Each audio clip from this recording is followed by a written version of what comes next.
All right, welcome to the Killer Psychologist. Today we're going to talk about psychopathy. And one of the most intriguing statistics about psychopathy is the disproportionate impact a small percentage of individuals with psychopathic traits can have on society, particularly in the criminal justice context. So, studies suggest that there's a significant proportion of serious crimes, including violent and white collar crimes, that are committed by individuals with psychopathic traits. They say that it's about 1% of the general population includes individuals that are high in psychopathy. However, in the prison system or in the prison population, there's an estimate that's suggesting that it's a higher percentage, potentially up to 25%. And we can discuss this and more. I have two experts today who are forensic psychologists and have worked in the prison system. And one of the things that prompted me to have this discussion is that I found a lot of misinformation on social media about psychopathy. And I just wanted to set the record straight and talk about it. And so that's why we're having this discussion today about psychopathy. And so I'm really excited to have Dr. Ali here today, especially. He works in a prison in Pakistan. And I want to know your experience and what that's like working in the justice system in Pakistan, what it looks like for you from day to day. So welcome. Thank you very much, Dr. Anderson, for having me. It's been a great pleasure. So first of all, my experience, I think Pakistan is a developing country, and just like any other developing country, our prisons are evolving. The criminal justice system, so the rehabilitation part of the corrections is evolving every day. So we learn every day new things, we practice new things, and we try out a lot of new things every day. So when I started, it was brand new. I was a pioneer psychologist in a corrections. The prison where I started working, it was established in 1904. But the first time they ever had a psychologist was myself about 5 years ago. So it's like very late when we started, but better late than never. But so we started off screening of individuals, inmates with mental health issues, doing the profiling for them, and then doing risk assessments. For courts, writing reports for courts, and one of the things that we come across very often is this using this psychopathy checklist, because we see this a lot often than usual. As you mentioned, like about 25% of prison inmates that they have this psychopathic traits. I bet I found more, like about 50% or more. So they have this. So because a lot of people who end up in the criminal justice system, they have some sort of a personality with psychopathy. They have these traits, and so I think that's why I find this topic very intriguing, and I think this is a conversation that we should definitely have, because there are again a lot of myths about it, and a lot of people have misconceptions about what psychopathy is. Is it always good? Is it always bad? And all of those things, I think we'll talk more about it today and just clarify those things. What do you think the biggest misconception is about psychopathy from your experience working in the prison? So I think the fact that it's not always bad to be a psychopath, right? There are examples of successful psychopaths in the world, and a lot of people, and at some point, we can say that everyone has some kind of psychopathic trait in them. We don't obviously classify them as psychopaths or criminal psychopaths. Not everyone is a criminal psychopath, right? That's just a very small percentage of people who end up becoming a criminal psychopath, and they are very rare breed, very hard to identify, very hard to find, and very hard to catch by the criminal justice system. So all of those things are there. So and the majority of the psychopathic population that's actually in the society, they're free, and they are not psychopathic disorders. I think they just have psychopathic traits, and traits are like part of personality, and anyone could have those traits. So you're saying that percentage that they've captured is larger, certainly in the criminal justice system, but are you thinking in the general population as well? It's actually higher. Yeah, yeah, because I think we don't assess everyone around us, right? Very few of us get a psychopathic checklist score, right? Rated. So that's why we don't have the exact number, but I'm pretty sure it's a lot more than we assume and the stats tell us. Just the case with the prisons, because it's a lot higher here, especially if I talk about the context of Pakistan. What we experience in our clinical practice every day, we come across psychopathy very often. So a lot of people like end up manipulating the criminal justice system. People coming in, murder cases, and they're trying to manipulate the criminal justice system and faking their symptoms, having this grandiose sense of self-worth, having a record of juvenile delinquency, early behavioral problems. So all of those things, and sexual issues. So we get a complete picture of psychopathy in individuals, and it takes us a while to obviously assess, and we have to uh, uh, observe those individuals in different settings, and have our observations, because I mean, if someone is we are about to tag someone, then it cannot be just an interview. It has to be a more broader observation, and review of the record and collateral and everything else.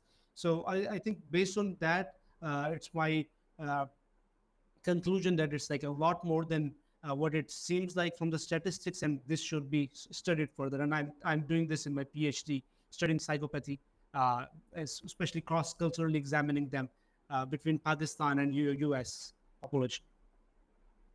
That is very fascinating, and I agree with Dr. Ali, in your analysis of this underestimate of true psychopathy in the correctional population. One of the reasons why I think that is the case is that when you look at the research literature, a majority of the studies are done in a homogeneous population, and that is in Canada. So we don't have a lot of data cross culturally. I mean, we have some Western data, but a lot of it is related to studies that are done in Canada. One of the reasons why it's so hard to get data in the United States on this is that in the prison systems, for example, in California, where I worked in the correctional system, access to doing research with inmates that are incarcerated is very difficult to do. There's a lot of restrictions, and that's the one barrier. And I'm interested to hear more about your research in terms of how you're going to access this population to be able to study them. So my idea is like I want to focus, because I already work in a prison system in Pakistan for more than 5 years now. So I already have access to this population, and I'll just be like moving to the US to do the PhD, and just to do the research part of it.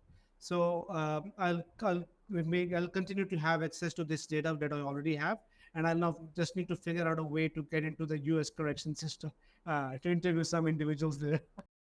Wow, I'm so excited about your research. I originally wanted to get archival data from the prisons to examine these individuals, and that was quite a lot of barriers for me to retrieve that data. At some point, I was offered to fly to a correctional facility and go through all the data myself.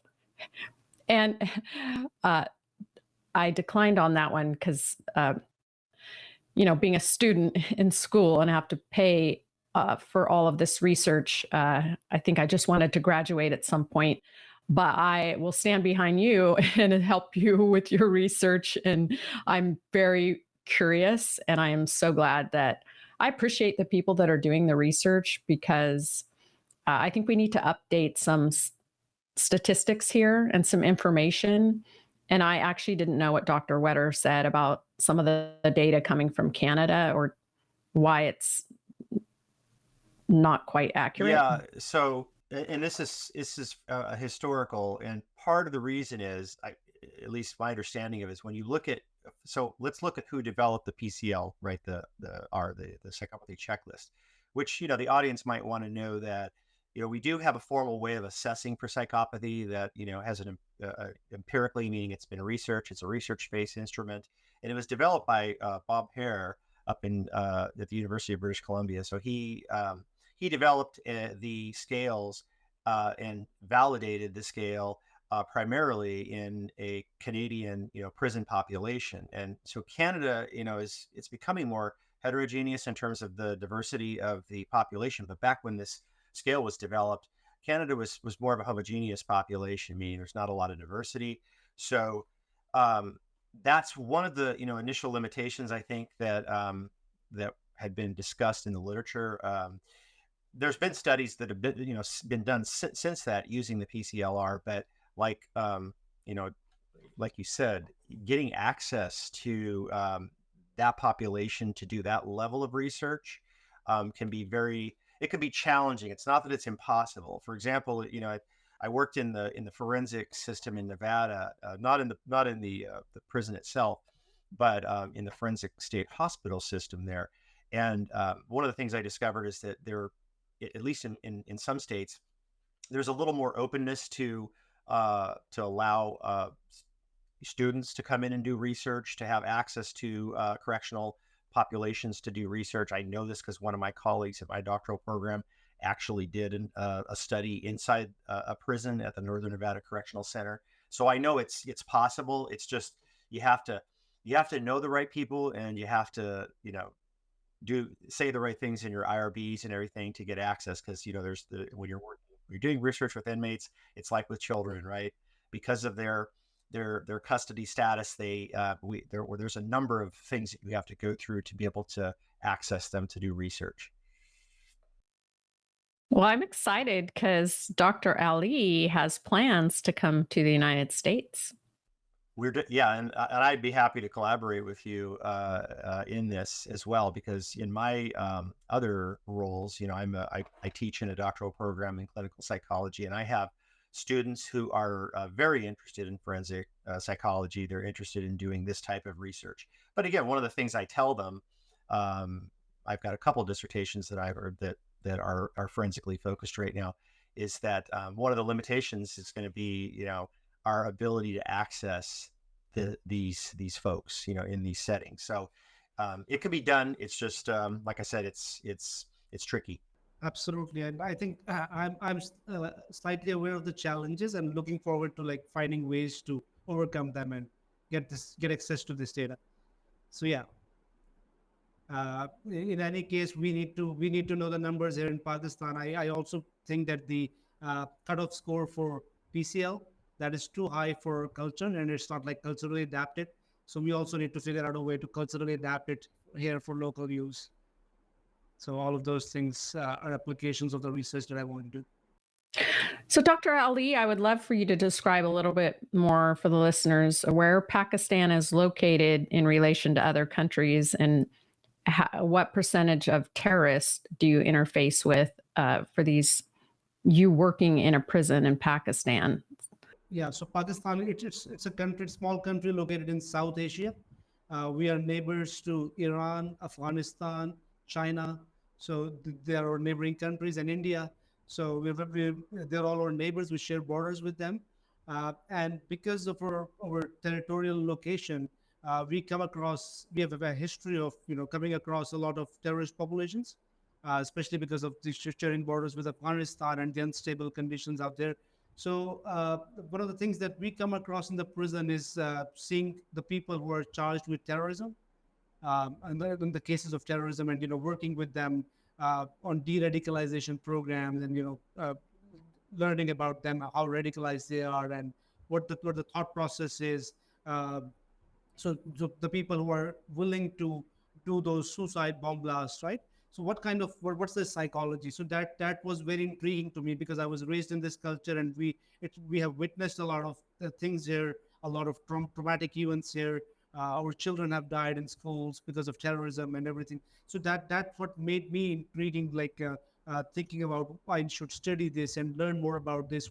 How can? So I was actually I always thought about it this way, that if there are some people out there, some bad people who could manipulate the mindset of people, and what do you call it, brainwash them to engage in these terrorist activities, then we, being psychologists, that should be our job. We should be brainwashing people to do the right things, right? So that's what my mindset was. I thought that if they can radicalize them, there's always a way to de-radicalize, and we can always have hope to uh, make those people correct within our correction system. So that's what the rehabilitation programs are about. We now have also developed a national book where a lot of religious scholars have approved it, and they say that terrorism is not in accordance with what the Islamic values. It's against the Islamic values, so they do not approve of it, of any of this. So all of these things are part of the literature that we use in the rehabilitation programs to de-radicalize the people who are charged with terrorism. So it's been a very great experience learning more about them, how come they were uh, how they were convinced by those people to join their groups. And I mean, it was always fascinating for me to learn about how could we convince someone to wear a suicide, bomb blast, do a suicide bomb blast, right? It was very intriguing to me, like how could someone be convinced to do that? So what I learned is that there's a lot of misinformation. They've been told a lot of verses from Quran out of context. This is what I learned, and a lot of religious information was misinterpreted by them and their leaders, and a lot of this population was very vulnerable in itself. So that's what made them a easy target for those people. And they, when they approached them, they were very eager to join them and join their terrorist organization. So this was very intriguing, and we've been doing some work in de-radicalization and rehabilitation of inmates, and it's been a great experience. We've seen good improvements in people and their thought process over time. And but it's a very challenging task. I mean, having someone, if someone believes in it, that they are going to do this, it's very hard to judge whether they've been rehabilitated successfully or not, and we can only guess to a certain extent. But that's what we do. It's part of the rehabilitation programs that we run here. I have a question, and again, this is more of an inquiry, but I'm wondering about, in those individuals who have been radicalized, the ones that, have sort of adopted this belief system, right? To what extent do you think psychopathy intersects that in some of these cases? And, perhaps, like, what is your estimate of, like, the number of those people? And again, this would be an estimate unless we've looked at it empirically, but how many of those folks would meet criteria for psychopathy if we were to evaluate them? Yeah, if I were to like give a guess figure, I think it's more than the usual correctional population. Like it's more than the 50% of them, because I see a lot of them are convinced, and a lot of them have this grandiose feeling of self-worth, because they think that they're doing the right thing, and they're emotionally numb. They have shallow affect, as the criteria says. They do have a lot of things that match the criteria. And I think it's very easy to say that like most of them, and the majority population of them, have psychopathic features, and more than half of them meet the criteria, in a rough estimate. And I think that is part of the reason that why they join these groups, because they have this tendency to manipulate. And they've also I also learned that they're also being manipulated by their leaders, because they're misinformed. And they, they're obviously misinformed about, and that's why they end up creating this belief system, which is all based on not facts, and the facts which are false, right, from the history. So and they're also like radicalized, and hate is instilled in them.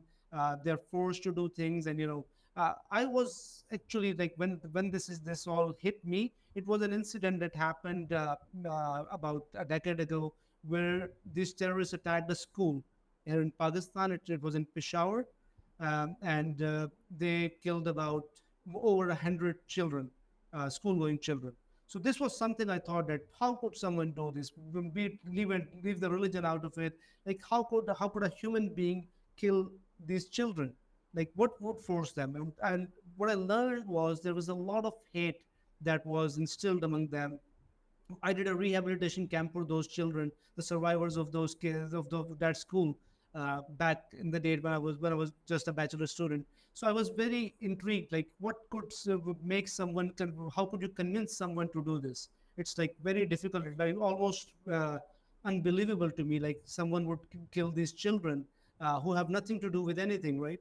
But just based on who their parents are, what they did in the past, and everything. So they just targeted those children.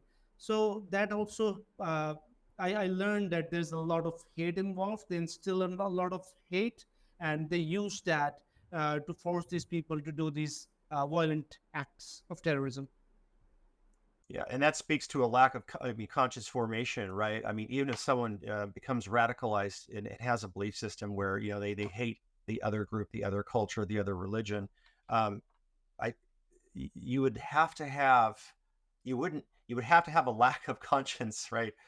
To be able to do something like this. Like it just, I don't know that someone who has conscience formation, which we know, with psychopathy, we have this moral disconnection, so to speak, in these are the moral reasoning circuits in the brain. So we know that psychopaths are their brain structures are different. Um, Something like that, you would have to almost assume that the individual that could do something like that would meet criteria for psychopathy, right? Like Yeah, there's yeah, obviously, and also I think like in the studies of like studying the psychology of terrorism, I've learned that they use a lot of techniques that actually help them, get convinced that they identify like those children. They would not call them children. They would say that they're subjects, and the damage was collateral. Like so, they use these terminologies just to get over the guilt of killing those children, right? So they use all of these techniques. The terrorist organizations, they do that, and that's what makes them. And obviously, they do meet the criteria for psychopathy too. Yeah, that's a very good point. This minimization and dehumanization of people. And I'll speak to this. When I've interviewed a lot of psychopaths in a previous career. When I was a police officer, and one of the things I would notice is individuals who clearly had psychopathic traits or would probably meet criteria when they talk about the victims. You know, they tend to use this distancing language, and they tend to refer to them more as not human, the individual, something like that, not an actual person. They would psychologically distance themselves, and that's again another thing that I think happens, and what we see in these folks when we're actually talking to them about what they've done, and they speak about it. The language is very different than a non-psychopath. Right, and a lot of phenomena of psychology are happening there. The sharing of responsibility. The person who actually blasts the bomb doesn't have the controls of it, and there's someone else like who has the authority and who's at the back end, who's controlling all of this. And they say, "Yo," and the person who does the damage, he thinks that, okay, I'm not responsible. I'm just following the orders, right? So that those kind of psychological tricks they all do, and that helps them. Otherwise, I mean, it's almost inhuman to think about it. Like, how could someone kill children? How could someone kill innocent people, right? So that's what makes them, I think, do these acts. Where here in California, I have not had contact with the terrorist, although Dr. Wetter and I in California maybe are more inclined to come across school shooters. And what is your experience, Dr. Wetter, with school shooters and what we're talking about as far as psychopathy and individuals distancing themselves from seeing other humans as humans but subjects, or this hate as you speak about, Dr. Ali, and just making this transactional? They come in and they're under this belief they must eliminate this problem, and this is how they're going to do it. Yeah, I think with school shooters, there's a variation in the psychology, but I think there are some corollaries to like what we see with a terrorist. And so generally with school shooters, what we do see is we see disenfranchised younger adults, and sometimes even adolescents, who have disconnected from their social group. They've been rejected from their social group, but that's not all it takes, right? I mean, there's a lot of kids that are alienated. There's a lot of kids who are bullied, but when we see those behaviors, when we see those things happening with individuals who turn out to come back and commit these crimes, those are generally the patterns, at least that I've seen. But there's also a process, I think, where a lot of these individuals would meet criteria for psychopathy, because again, you've got, we have to understand that, like, we know that psychopathy is a brain disorder. It's a brain, if you want to call it a disease, we could call it a disease, but it is a brain disorder. We've got, enough neuroscience evidence to support that. So, like these kids that end up in these, or these young adults that end up, doing these school shootings, which we have a lot of these happening. I mean, we have them happening all over the country in the United States, and it's kind of a United States thing too, which is interesting because you don't see this happening in other countries where guns are part of the culture, or they have access to firearms, or at least you don't see it to the same degree.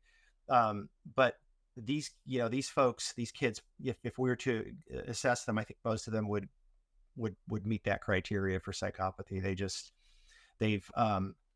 That conscious formation's not there. Once they've been alienated enough to where, when you hear some of them talk about, kind of the why do they do this? You hear these narratives, right, about how they were rejected. They were rejected if they're mostly male shooters, right? They're rejected by women. They feel like, at this point, they have this vengeance mentality. They want to get back at society. They want to get back at people.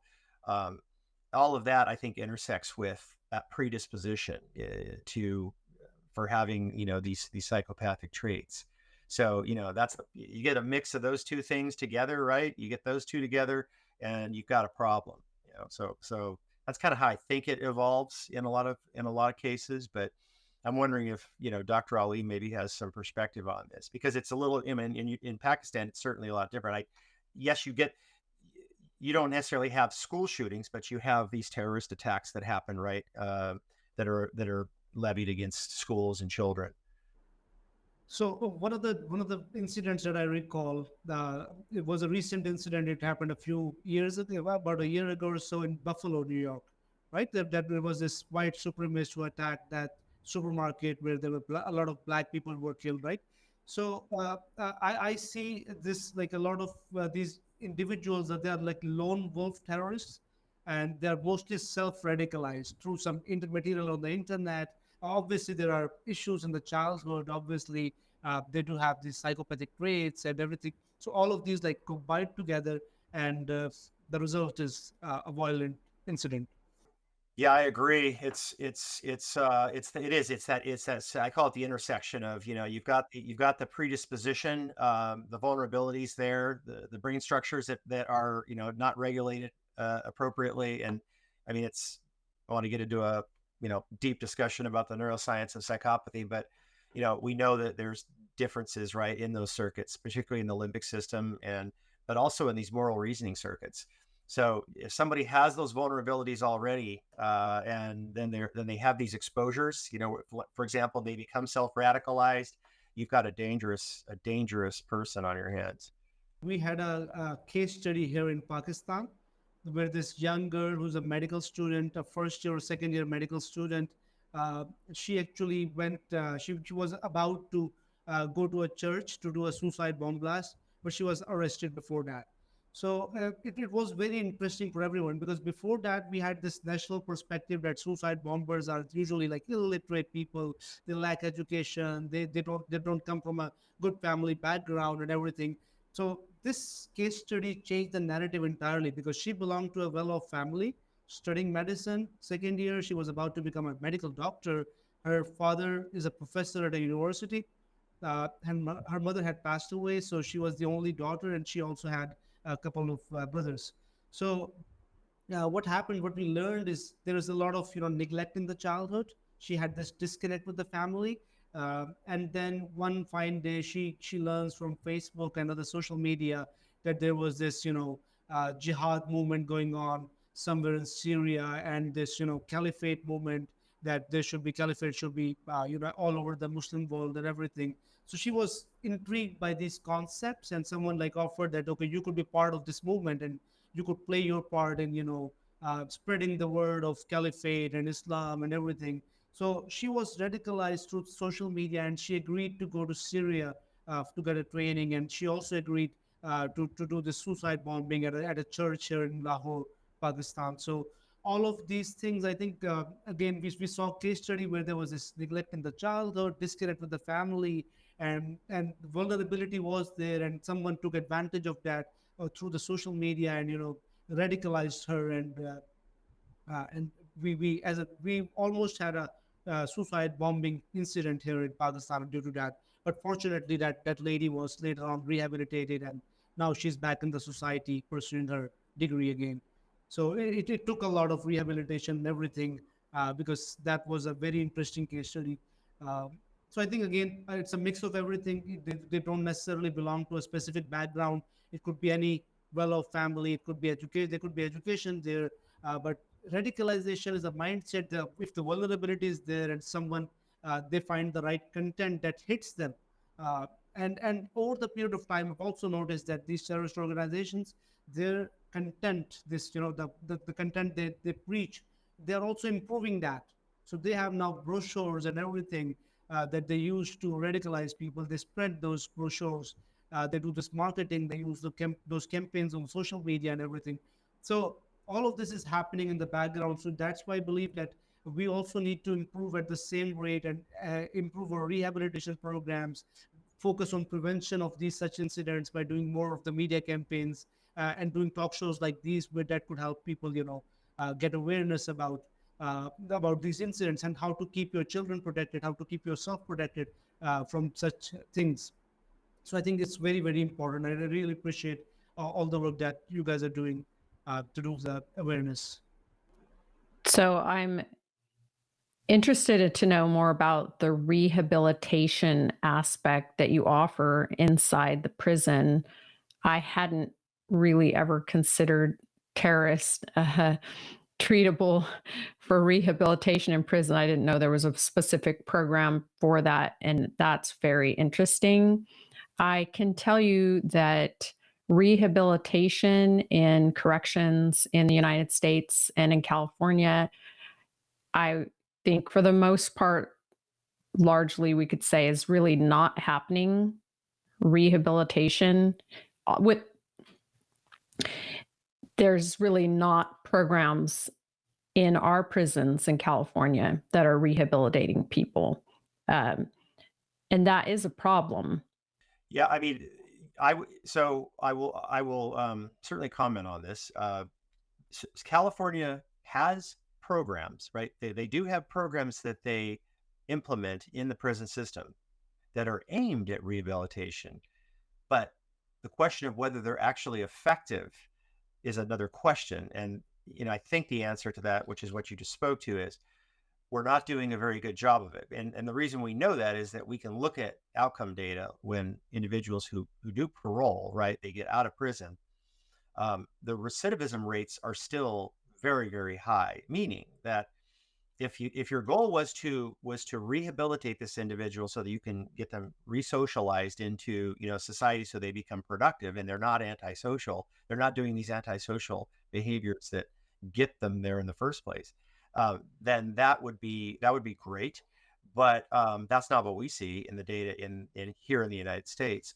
And I was going to ask you, Dr. Ali, about, and it was very interesting to hear about this case study with this this student that was studying medicine, that she was able to you were able to sort of unradicalize her, and she's now back. I'm assuming now maybe she's practicing medicine now and she's successful.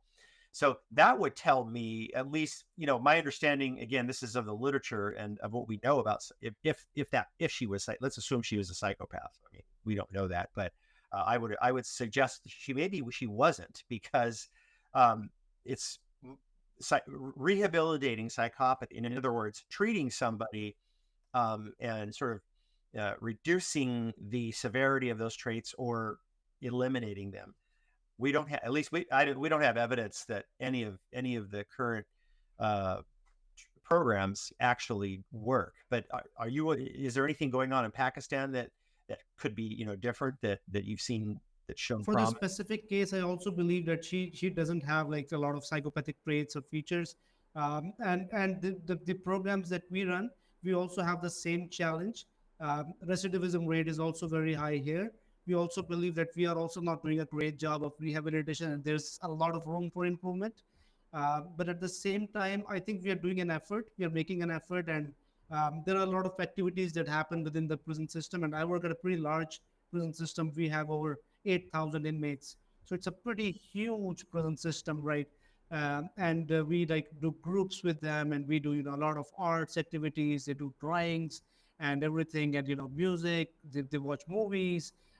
So a lot happening, like individual sessions, group sessions. We do have like some specific team focus groups for people, and then individual sessions, and then sports activities. They are engaged in different activities. Obviously not everyone can be engaged because there's like only so much space that only a bunch of people can participate at a single time. But yeah, they're engaged in different activities, education programs. For instance, like for terrorism, I was discussing with Dr. Anderson earlier that we have developed a national book against terrorism. So that basically has so we have like a lot of our national religious scholars. They have agreed to that religion, that extremism and violence and terrorism is against Islam, so against the teachings of Islam. So they have like separated Islam from it. So that actually helps. And now when we educate these individuals who are like charged with terrorism, now and they're learning that terrorism is against the values of Islam. However, they were told otherwise when they were recruited in the terrorist organizations. So that's news to them, and that's something that they appreciate very much. And that actually is the hope for us, that they would be rehabilitated, because if we are able to correct the facts for them, that this is what you are told, which is wrong, and this is the actual representation of Islam. However, again, it's not limited to Islam. It's not limited to any kind of ethnicity. It's like we have all sorts of people, all kinds of religion, and people engaging in terrorism. So it's coming from somewhere, but it's like this was one of the causes that's internationally recognized, that because of people are manipulating and misinforming other people and then recruiting them into this terrorist organization. So we figured out a way to stop that, and now we have a national curriculum that is against this, and that quotes verses from Quran and Hadith, and that says that terrorism is against Islam totally. And we have like most of our religious scholars have signed with that they agree to this. So it's nationally accepted. So that has helped a lot, and that has actually prevented a lot of new terrorism cases here in Pakistan, at least. Wow, this is amazing. I would be fascinated to come do a tour at your facility and take a look at it firsthand and learn more. I think this is incredible. You're more than welcome to come here. Yeah, who wants to sponsor me? Who wants to sponsor my research? Dr. Wetter and I want to fly us there. I just find it incredibly interesting. Be a business expense. Yeah. We'll do a cross-cultural comparison on There you go. psychopathy. Yeah. Yeah. No, but I really am fascinated cross-culturally, and that's why I'm so glad you were able to join us, because I don't know what's happening in other parts in the world, right? I need to sit down and talk with forensic psychologists all over the world. And I was telling Dr. Ali earlier, I met with someone from Poland this month, the UK, and someone from Scotland. And there was another forensic psychologist from Pakistan who wanted to join the discussion today. We'll save it for another time. But I want to be educated on what's happening around the world and collaborate together and like come up with solutions. I went to the UK and looked at their criminal justice system back in 2013, and it really opened up my mindset to think in a different way of comparing it to the California system and just look at other systems that are in place, whether they're effective or not. What are they doing right? What are they doing wrong? What can we do differently? Because I really want to prevent crimes from occurring. And as you stated earlier, never underestimate the power of an effective intervention, which is what we can do. We can be placed in situations to intervene from potentially murder terrorist acts. Like, how powerful is that? And so I'm sure in your career, how rewarding that is to see all of this happen, but then to be in a position to intervene now and potentially rehabilitate. Like, what is that experience like for you? It's truly amazing. I had never thought about it this way, and I actually tell this story to people who like I tell about my experience, my journey with prisons. So when I joined prisons in 2019, about 5.5 years ago. I was posted at a far off city of Pakistan. It was a very suburb area, and there were not a lot of educated people. I was thinking that, okay, how do I practice psychotherapy here when there's like not even educated population? Where would I find the right population to practice it? So I started doing some awareness sessions within that prison system that also had a population of 4,000 plus inmates. So I started doing some awareness sessions, at the jail factory, at different locations within the prison. I did awareness seminars on depression, anxiety, what it looks like being a mental illness, and everything. So I did that, my homework, and then one day I was sitting in my office. It was a very small office in the prison hospital inside the jail. So I was sitting in my office. It was past 4 p.m. and most of the staff had the duty was changing, so I didn't have a lot of staff. So now this huge guy. So this area is known for people who are very violent. They're giant. They're like their physiques are giant and they're very violent. They've known this. It's a very dangerous prison of Pakistan. So, anyways, I was sitting in my office. There was this giant guy walking towards my office. I saw him and I was like, "Oh my God, what would I do? I have no security. No one is here. There's no prison staff and everything." And I was worried that what would I do and how would I run from here? I was just making escape plans in my mind. And this guy comes to the door and says, "May I come in?" I say, "Okay, please come have a seat." No, I was all literally sweating at that moment, and I was thinking, what would happen? Now, 10 seconds later, this same guy, like, he bursts into tears and starts crying, doesn't say a word, and he just starts crying. And now I am like, oh my God, I was worried that he's gonna come and hit me. And now I have a client and he is like so emotional. And then he talks about it. He says that I have kept it inside me for years. I couldn't talk about it at all. This is a kind of illness I didn't even know. So now I'm talking to you. I have felt it this way all on the outer side. I'm a wrestler, but on the inside, I feel very weak, and I feel emotionally very down. So I need help. That changed everything for me.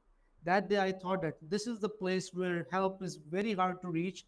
He would have never found a psychologist in this entire city. Now I'm here, sitting here. I have this responsibility to help this gentleman and help more people like him. So that's the impact I could create. And that actually helps me keep going every day, because the prison I work at, the circumstances are not great.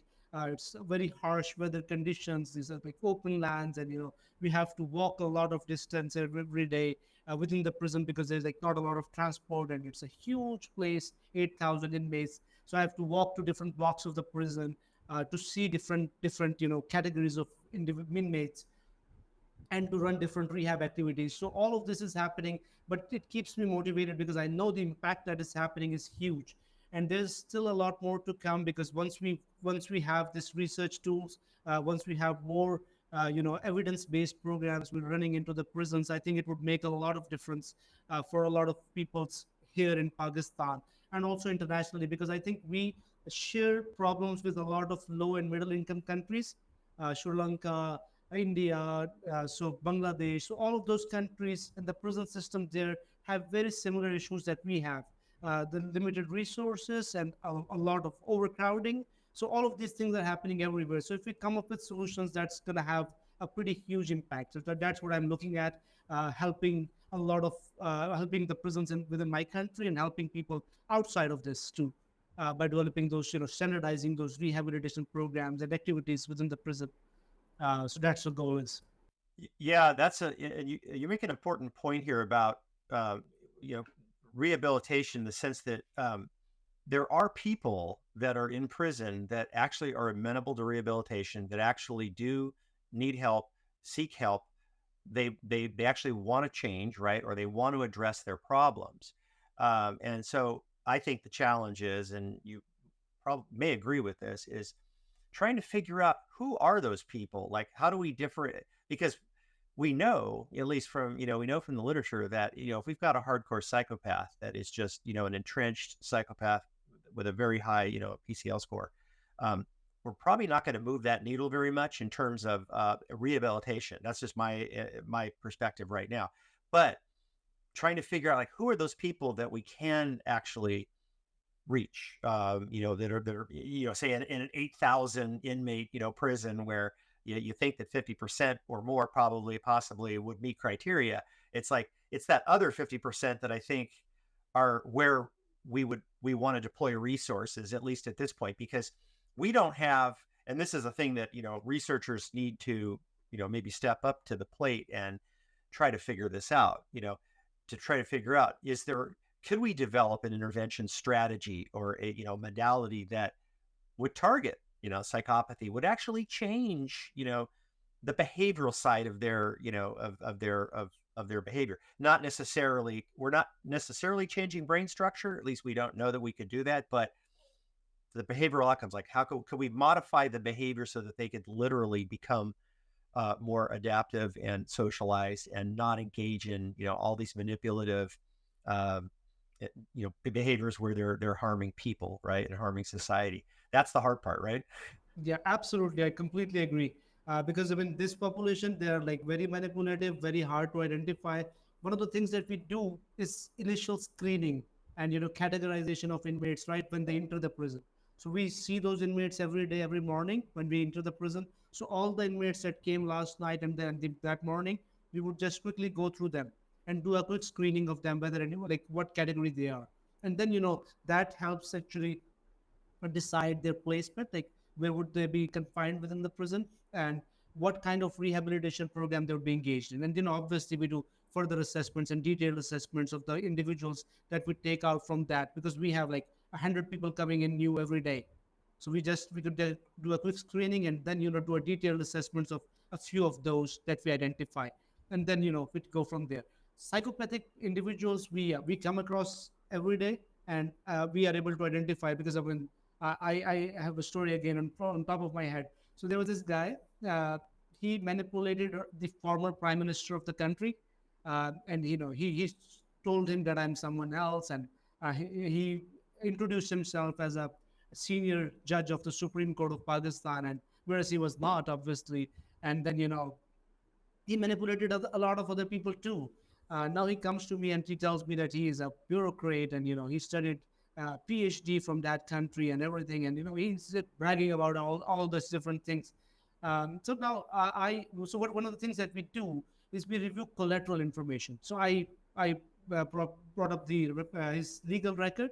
So what has been charged with? I noticed that he claims to be someone else. He's charged with impostering someone else, a chief justice, a senior justice of the court. So all of those things. So I'm able to identify that this guy is psychopath. Now I need to treat him accordingly. He's manipulating me. He has some gains. Why is he coming to me? Right? So what does he want? So that's a very important question that we try to answer within the prison. That what does this guy want? What's the gain?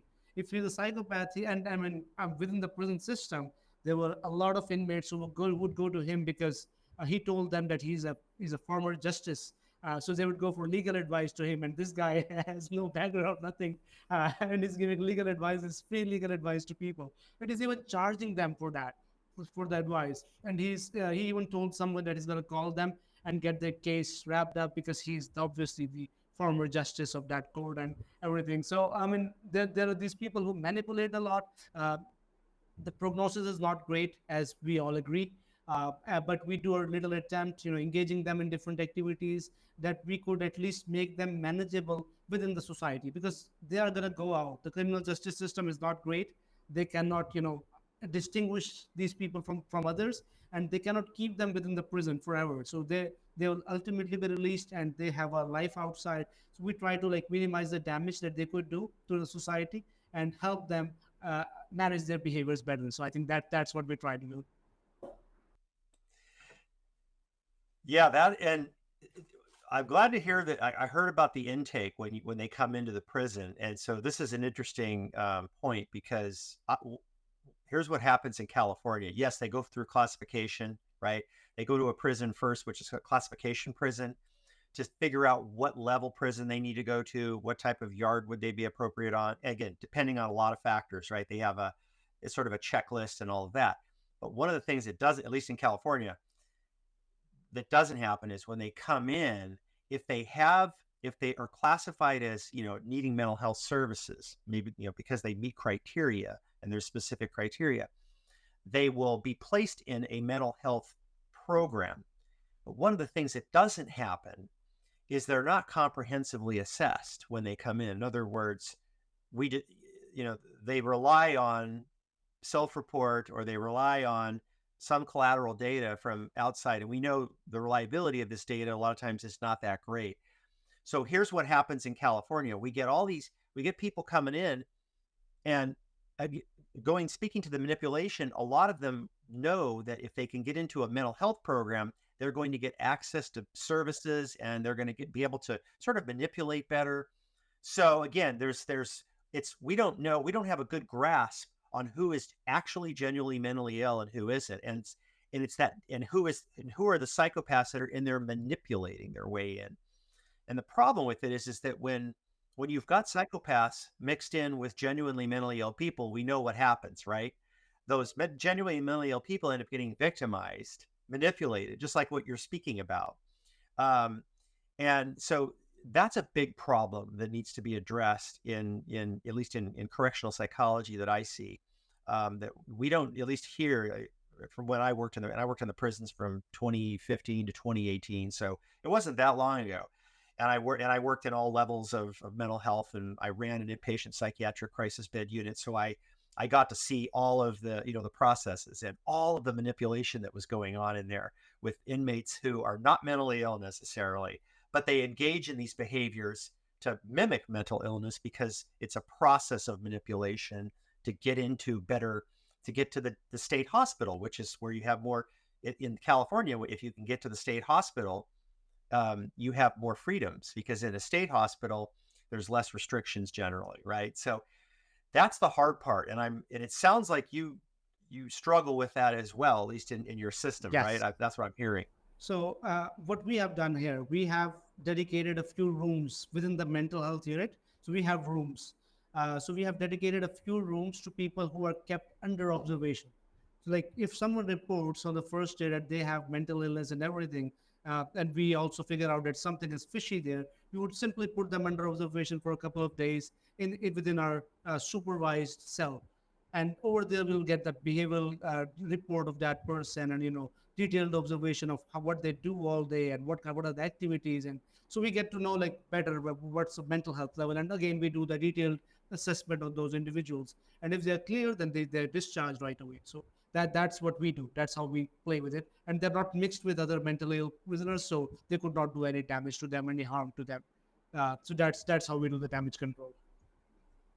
Well, it sounds so from what it sounds like you're doing a better job than what I saw. Like, because again, and you probably don't know this, but in California, the prison system, most of it is still in a receivership. It's in federal oversight. And back in the 1990s, there was a large lawsuit filed against the state of California because the allegations were that the inmates were not receiving adequate medical and mental health care. And it was true that there were deficiencies in the system back then. So there's been this oversight since the 1990s, and a lot of the prisons are actually still in this oversight. It's called the Coleman, the Coleman monitoring, basically, is the way we call it. And so what's happened, at least from what I've seen in the system in California, is that we have Coleman monitors that come into and they audit all the programs that we're doing. And there's lots of mandates put in place. In other words, it's, if somebody has mental health symptoms, or if they're reporting mental health symptoms, then, it's like they're mandated to get into those programs. But we don't have those breaks in place to say, wait a minute, hold on, because we're not comprehensively assessing them and going, no, this is antisocial personality disorder that we're dealing with here. This is behavioral. This is not mental illness. we don't do a good job of that, at least, when I was in the system. And I'm happy to hear that at least, in other countries, at least in Pakistan, there's that recognition that we have to figure these people. We can't just make assumptions and go, okay, yeah, we're giving all these services away.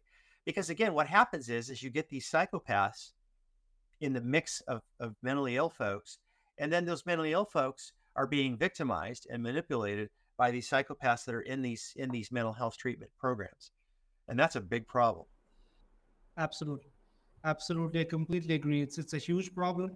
And we also need to find better ways to handle this. I think developing some programs and assessments that we could filter out right away, and that could tell something. But I think it would take a while, but we'll get there. Yeah, part of the problem, again, in California, the prison system is the second largest in the United States. I think Texas has the most prisons and inmates, but California is number 2. So we have a lot of prisons and we have a lot of inmates. We have a lot of people incarcerated, although those numbers have gone down in the last 5 to 10 years. But we don't have resources to be able to comprehensively evaluate all of these folks. Like when you think about it in terms of the number, like you said, you have 100 new prisoners coming into your prison every day. We all know how long it takes to do a comprehensive psychological evaluation. If I'm going to do an MMPI on someone, that takes time. We've got to interpret it. You're interviewing them. You're looking at records. This is work. And so that's another issue. It's a resource problem too, I think, in a lot of these systems. Absolutely. Absolutely. It takes a lot of time. And when we're doing like parole assessments, so we do have this parole risk assessment. So all inmates, before they're released on parole, they are assessed by psychologists and that report. So their decision of getting released on parole depends upon that report a lot. And obviously a lot of other factors too. So when we do that, we dedicate an entire day for one person, reviewing the record, doing all the testing, interpreting those tests, and making a report, seeing that individual, interviewing that individual, and collecting collateral from his peers in the prison, and his family members. Sometimes we can talk to the family, like how does he behave, what does he want, what does he do outside the prison, and all of those details, and also reviewing the case detail of what were they charged with initially, and how do they report about it, how do they talk about that, about the incident that happened that helped, that actually was responsible for ending them, helping them end up in the prison, right? So we review those records, all the court details, the court judgment, and everything. So it takes a lot of time. One individual per day is the most we could do. Wow, that's comprehensive. Like that, I don't see that happening in our system, at least to that level. I'm not seeing that. I don't know if Dr. Anderson has a comment on that, or if you've heard of that level. So when prisoners are released in California on parole, there's a parole board, right? And that's an independent party that will review they do review the records, but it's not always the case that a psychologist gets involved in terms of making a recommendation. If there's an issue of risk of violence, particularly sexual violence, then that can often trigger a separate evaluation that's done by an independent psychologist outside to determine whether or not this person is safe to be released into the community. Because in California, we have what are called sexually violent predator statute. I don't know if you have this in Pakistan, but so if you're convicted of a sex crime, a serious felony like rape or child molestation or something very serious, and you've served your time, and now you're eligible for parole, right? If you're eligible to be released, this inmate will have to go through a comprehensive evaluation, and in some cases, if the evaluator determines that they are a high risk of committing sexual violence, if they're released, they can be civilly committed. So I don't know if that's something that can happen. Do you have forensic like a state for like a forensic hospital that's in Pakistan, or is it just the prison system? Yeah, we don't have specific forensic or high secure or medium secure hospitals. We don't have that concept here, but we do have some cells dedicated within the main mental health hospital. So we have a huge mental health institution here that's called Punjab Institute of Mental Health. And within that institute, we do have some cells dedicated for forensic patients. So likewise, we're at every district level, we do have a hospital, and then some specific beds dedicated to forensic patients. So that's how we usually deal with that. And those who require like long-term care within a forensic hospital, they're usually shifted to that main the central hospital that has more resources and beds. So that's how we do it. But usually, like it's hard to manage those inmates, and prisons are no place. I keep telling the judges too here that prison is no place, not to manage an inmate who has mental illness, someone who is schizophrenic and psychotic. I mean, you cannot just keep them here for long-term treatment. It's not a place for that. We do rehabilitation, we manage them, but it's just a temporary phase. And for the long-term care, they need to be at a mental health hospital. That's what we recommend. Dr. Ali, as we wrap it up, I want you to share one last story. I know you make some observations on behavior, right? And we're talking about psychopathy. Can you tell me about the individual that you were seeing who cut off his girlfriend's head and was attempting to manipulate you? Tell me about your observations. Yeah, so we came across this case where this guy, I mean, he brutally murdered his girlfriend. I mean, he literally beheaded her, and he was like playing with the body when the eyewitnesses came on the scene, and they were when they tried to enter the room, he actually even attacked them. He tried to shot them, but then the bullet wasn't fired, so he stabbed them with a knife, and those witnesses were also injured in the process, and but he was fortunately caught by the police system, and he was arrested and charged, and he came to the prison. So now once he enters the prison, he's fine. Like he's someone like who has some background in psychology and psychotherapy. He studied psychotherapy somewhere. So now he for first day he talks to me about Freud and everything. He has discussions with me on that, and he doesn't know like precisely who am I. He's not aware of who am I. He just thinks I'm just part of the system, or some doctor who's visiting from the outside doesn't know that I'm the prison psychologist there. So he talks to me about that in detail, and I'm just listening, taking my notes and everything. And a few days later, he learns that who am I, and now he stops. He doesn't talk to anyone. He stops eating. He's like, he has this speech. If you listen, I mean, if you don't know the background, if you have not seen him before that manipulative phase, you would be convinced that he's psychotic, because his speech is like so repetitive. His writing, I mean, if he writes, it doesn't look normal. It looks like a psychotic person has written it. All of those things. And so what we were challenged, like the court is asking for a report that whether this person is fit mentally or not, and we have to come with a conclusion, and we are all like double-minded what to do.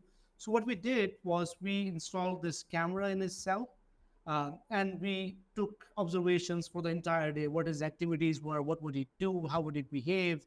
So I used to like watch the recordings of those camera, and I would see that he's making coffee in the morning, and having breakfast, smoking cigarettes, and doing all those things within his cell, and talking to people, the policeman, the prison staff, and everyone. And once like someone who he thinks that is gonna judge him walks in, and he all of a sudden shuts down, doesn't talk, and it also came to a point where he stopped eating everything, and we had to like do this NG tube, and he was fed through that. And we also got an observation on that at night he would go to the washroom and have his food, and I would eat there outside the washroom. All of those things that we figured that okay, this is manipulation, and we made sure that he gets the report. The court was informed that he's mentally stable, and he's fit to stand trial and face the charges for the crime that he's committed, and he's been charged now. He got the death sentence, capital punishment here, ultimately. So that's a very interesting case study that we came across, and we learned that we observed him over the period that how manipulative he was. He had different, although he was very educated, he had a lot of information. He would read. So one day, another story. One fine day, I went to his room, and I noticed that he's reading books. Now this guy who appears psychotic to the many others around him, now he's reading books. He's got like uh, a collection of books. So I was very fascinated and I was shocked when I saw this. He was reading a book on the insanity plea. I was shocked, like, how could this book end up here? But I realized that the people who distribute books, they even didn't know, like, what does it mean? And this guy was reading the insanity plea, learning all the ways on how to manipulate and how to make the most benefit of the criminal justice system and how to get out of it, all of those things. And so, yeah, it's one heck of an experience that we had. And I should write a book on him like someday. I was so glad to hear that there's cross-cultural relevance here. We see this all the time, right? And this, what you describe is, if the listeners, if they want to watch a movie that's emblematic of what you're describing about this type of manipulation, it's a movie from the 1990s, Primal Fear, with Edward Norton. Describes what you're talking about, in detail, and just that we call this incongruent, right, presentation of psychotic symptoms. And boy, yep, that's universal. It seems like it's universal. We see it all the time too. Primal Fear had me on the hook. I was shook, and that was a pivotal point for me to say, whoa, I wouldn't ever want to be bamboozled like that. And so, as forensic psychologists, we assess what you just described, and we're good at it. Or you should be if you're in this position, because you're faced with it often. And it's the difference between getting away with murder or getting convicted. And I'm telling you what, we do a lot of malingering assessments, and we'd love to have you back on another episode talking about some insanity cases you've seen where people attempt to feign psychiatric symptoms in an effort to appear like they have a mental illness so they can not be charged with their crimes. These cases are so important for the safety of society. And so I really appreciate your discussion today. It's very informative. I learned so much. We'd love to have you back on and share your insight from Pakistan. And for the rest of everyone listening out there, feel free to engage with us on social media. LinkedIn is a professional platform where I met Dr. Ali. We just met. And I think it's a wonderful connection. And so for other professionals that want to provide input, please connect, be a guest, and we will have videos on YouTube as well, where you can interact with longer content and ask us questions, or let us know what cases you want to hear, or we can all answer questions through social media as well. And hopefully that can connect us to other opportunities to share this information, through the form of webinars, educational content, CEUs. But I really appreciate your insight today. It was very informative, so thank you. Thanks for listening, Killer Psychologist. For episode details and merch, check out killerpsychologistpodcast.com. And for forensic services, you can book online at psychologydr.com. That's psychologydoctor.com.